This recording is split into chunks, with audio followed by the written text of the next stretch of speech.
Samajwadi party के राष्ट्रीय अध्यक्ष और पूर्व मुख्यमंत्री अखिलेश यादव मंगलवार को दिल्ली में मुख्तार अंसारी के छोटे बेटे उमर अंसारी के रिसेप्शन में शामिल हुए। उन्होंने नवविवाहित जोड़े उमर और फातिमा को निकाह की मुबारकबाद दी और केक भी काटा। अखिलेश यादव ने इस कार्यक्रम की तस्वीरें अपने सोशल मीडिया अकाउंट से साझा की हैं। अखिलेश ने 2 अलग-अलग पोस्ट में रिसेप्शन की 6 फोटो शेयर की और कैप्शन में लिखा, खुशहाल जिंदगी के लिए मुबारकबाद। इन फोटोज में वो मंच पर नए जोड़े और बाकी मेहमानों के साथ खड़े नजर आ रहे हैं। इसमें गाजीपुर से सपा सांसद और मुख्तार के बड़े भाई अफजाल अंसारी भी हैं। आपको बता दें कि समाजवादी पार्टी के प्रमुख अखिलेश यादव देर से ही सही मगर उमर अंसारी के वलीमा कार्यक्रम में पहुंच गए। 15 नवंबर को शादी के बाद 17 नवंबर को आयोजित उमर अंसारी के रिसेप्शन में सपा और कांग्रेस के कई चेहरे नजर आए, मगर तब अखिलेश यादव के न आने की खबरें भी बनने लगी कि अपनी ही पार्टी के सांसद के घर के कार्यक्रम में अखिलेश यादव क्यों नहीं पहुंचे। लेकिन फिर देर से ही सही अगर आखिरकार सपा प्रमुख ने दावत वलीमा में हाजिरी लगाई और सारी खबरों को शांत किया।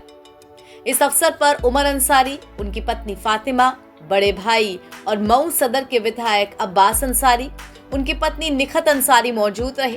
अंसारी परिवार के अन्य प्रमुख सदस्यों में गाजीपुर से सांसद अफजाल अंसारी, सिगतुल्लाह अंसारी और मोहम्मदाबाद से सपा विधायक सुभा अंसारी भी उपस्थित थे। दिल्ली में आयोजित इस रिसेप्शन में देश के कई बड़े राजनीतिक चेहरे पहुंचे।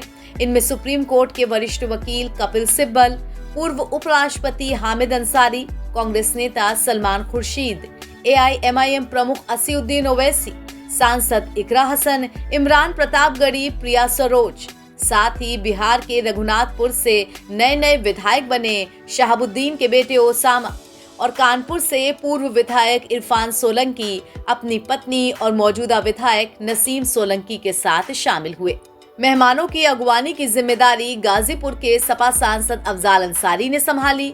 पूरा आयोजन का प्रबंधन अब्बास अंसारी और उनकी पत्नी निखत ने किया। ये रिसेप्शन दिल्ली के अशोक लॉन में निकाह के बाद आयोजित हुआ था। निकाह समारोह में परिवार के चुनिंदा सदस्यों को ही आमंत्रित किया गया था।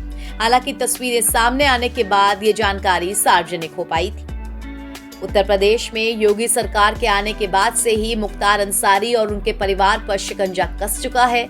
मुख्तार अंसारी ही नहीं, उनकी पत्नी अफशा अंसारी, दोनों बेटे अब्बास अंसारी और उमर अंसारी के खिलाफ भी कई केस हैं। मुख्तार अंसारी की तो जेल में मौत हो चुकी है, अब्बास और उमर भी जेल में रहे हैं। उमर अंसारी हाल ही में 30 अक्टूबर को कासगंज जेल से रिहा हुए। उन पर अपनी मां के फर्जी हस्ताक्षर करने के मामले में कार्रवाई हुई थी। इस केस में उमर को 3 अगस्त को लखनऊ से गिरफ्तार किया गया था। बाद में सुरक्षा कारणों का हवाला देकर 23 अगस्त को उनकी जेल बदलकर गाजीपुर से कासगंज भेजा गया। फिर कुछ समय बाद इलाहाबाद हाई कोर्ट से उन्हें जमानत मिली, जिसके बाद वो रिहा हुए और अब उनका निकाह और वलीमा का कार्यक्रम हुआ है। इसमें तमाम सपा और कांग्रेस सांसद शामिल हुए हैं। नवभारत टाइम्स की रिपोर्ट।